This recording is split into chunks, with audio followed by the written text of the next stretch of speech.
மூச்சு இறைக்குது. இந்த படியில் கீழே வரைக்கும் போயிட்டு அப்படியே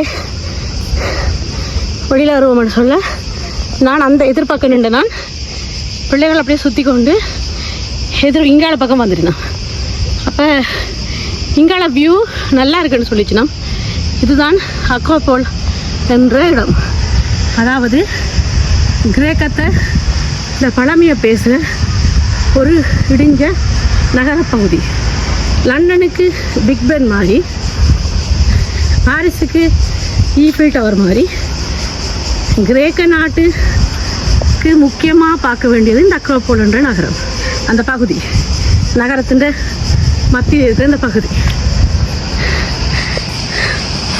அதுக்கு 30 யூரோ என்ட்ரன்ஸ், பிள்ளைகளுக்கு ஃப்ரீ, ஸ்டூடெண்ட்ஸுக்கு ஃப்ரீ.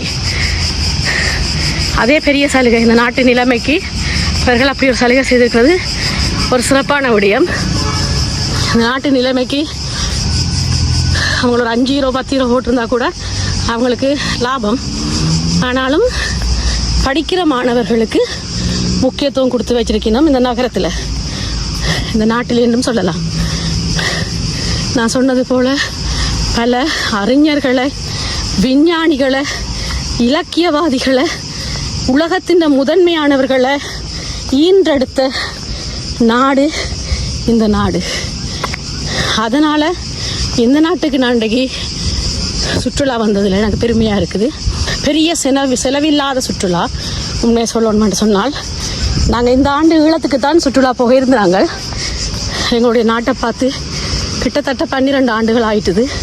ஆனால் டிக்கெட்டை பார்த்தால் ஆளுக்கு 1000 யூரோக்கு மேலே.